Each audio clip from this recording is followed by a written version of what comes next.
इस वीडियो में हम 2 अंकों वाली संख्या वाला सवाल सॉल्व करेंगे जिसमें हमें अंकों का अंतर और अंकों का योग दिया जाता है। जैसा कि सवाल में लिखा हुआ है 2 अंकों वाली एक संख्या के अंकों का अंतर 7 है और अंकों का योग 11 है तो संख्या ज्ञात करें। कॉम्पिटिटिव एग्जाम्स में ऐसा क्वेश्चंस भर भर के पूछता है। आपने देखा होगा, अगर आपने कॉम्पिटिटिव एग्जाम्स दिया होगा तो किसी में भी कॉम्पिटिटिव एग्जाम में नंबर सिस्टम यानी संख्या पद्धति से रिलेटेड सवाल जरूर पूछता है ऐसा, और बुक्स में तो देखने को मिल ही जाता है। तो यहाँ पर 2 अंक वाली एक संख्या, सबसे पहले आपको ये समझना है कि 2 अंक वाली एक संख्या जो है वो बनेगा कैसे। जैसे कि मान लेते हैं ये है 25, ठीक है, ये 2 अंक वाली संख्या है, या फिर 35 या फिर 52 या फिर 65, कुछ भी 2 अंक वाली संख्या है, ठीक।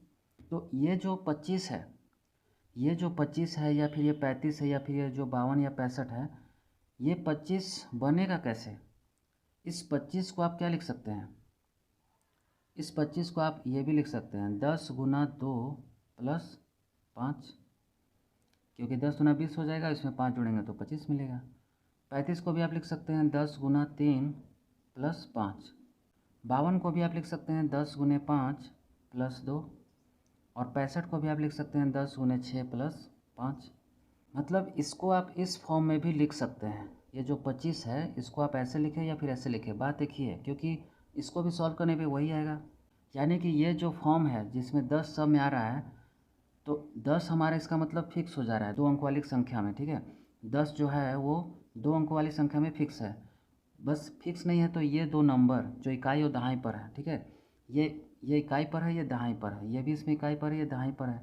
तो इसको अगर आप x मान लेते हो या फिर a मान लेते हो, जैसे कि इसको अगर आप a मानते हो तो ये 10a हो जाएगा, क्योंकि इसमें गुना होगा ना 10 दूने 20, तो यहाँ 10a, 10 में से मल्टीप्लाई हुआ तो 10a बन जाएगा, प्लस यहाँ पर ये आपका 5 है तो इसको आप b मान लो। यानी कि कोई भी जो 2 नंबर का संख्या है, ठीक है, 2 अंकों की संख्या है, वो 10a प्लस b कह लीजिए या फिर 10x प्लस y कह लीजिए, एक ही बात है। यानी कि 2 अंक वाली जो संख्या होता है ये यही दोनों फॉर्म में यूज होता है। तो इस वजह से हम इसको या तो ये मानेंगे या फिर ये मानेंगे, आप दोनों में से कोई भी मान सकते हैं। तो चलिए हम 10a प्लस b ही मान लेते हैं, हमें a और b का वैल्यू निकालना है, ठीक है। या फिर आप 10x प्लस y भी मान सकते हैं, कोई प्रॉब्लम नहीं है। अब यहाँ पे मेन सॉल्यूशन स्टार्ट होता है। यहाँ पर हम प्रश्नानुसार लिख देंगे। देखिए इसमें आपको समीकरण सॉल्व करने भी आना चाहिए। यहाँ पर अंकों का अंतर देखिए 7 है, अंक हमारा कौन होगा पता है, a और b, ठीक है, a और b ही हमारा इसमें अंक होगा। तो हम a minus B equal to 7 लिख सकते हैं, ये हमारा समीकरण 1 हो जाएगा। और यहाँ पे अंकों का योग कितना है 11, तो a प्लस बी का वैल्यू कितना है हमारे पास 11, तो ये हमारा समीकरण 2 हो जाएगा। समीकरण कैसे सॉल्व किया जाता है, समीकरण सॉल्व करने के लिए हमें कोई एक वैल्यू बराबर करना होता है, जो कि दोनों या तो प्लस में होना चाहिए, दोनों माइनस में होना चाहिए।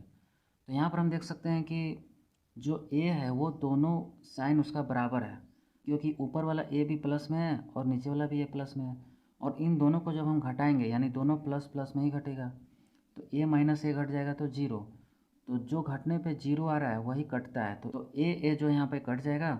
और ये क्या है माइनस बी में से हम क्या करेंगे, ये प्लस भी है तो ये हम घटाएंगे, तो माइनस माइनस प्लस हो जाएगा, लेकिन साइन होगा माइनस, और बी भी हो जाएगा 2b। जोड़ देना होता है, माइनस माइनस वाला जब भी वैल्यू मिलता है तो माइनस माइनस प्लस हो गया, बी भी 2b हो जाएगा, और साइन माइनस भी यानी माइनस 2b हो जाएगा, ये बराबर।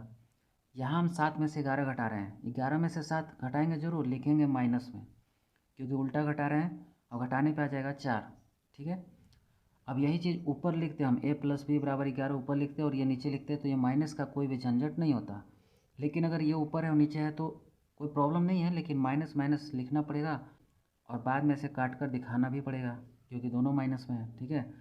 तो यहाँ पर b का वैल्यू हमें कितना मिल गया 4/2, क्योंकि 2 यहाँ नीचे आ जाएगा, ये 4 ऊपर चला जाएगा, तो b का वैल्यू 2 आ गया हमारा। कितना आ गया, b का वैल्यू 2 आ चुका है। अब हम b का वैल्यू किसी भी समीकरण में पुट करेंगे तो हमारा जो है a का वैल्यू निकल जाएगा। जैसे कि समीकरण 1 में a माइनस बी बराबर 7, ठीक है। तो अगर हम a माइनस बी बराबर 7 में वैल्यू पुट करते हैं तो b की जगह हम क्या करेंगे 2 लिख देंगे, b की जगह क्या लिखेंगे 2, बराबर इधर क्या है 7, तो यहाँ पर a इक्वल टू क्या हो जाएगा 7 माइनस 2 इधर जाएगा तो +2, यानी a का वैल्यू 9 हो जाएगा, यानी कि a का मान आ गया 9, ठीक है, और b का वैल्यू 2।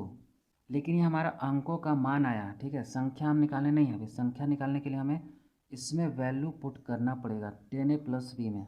तो जब हम 10a प्लस b में वैल्यू पुट करेंगे तो 10 तो रहेगा ही, इन दोनों के बीच गुना छिपा हुआ है, a का वैल्यू हमें कितना मालूम है 9, तो 10 मल्टीप्लाई 9 हो जाएगा, प्लस हो जाएगा यहाँ पे b का वैल्यू कितना है, b का वैल्यू है 2, यहाँ पे 10 9 90 हो जाएगा, प्लस ये 2 हो जाएगा, 90 प्लस 2 92।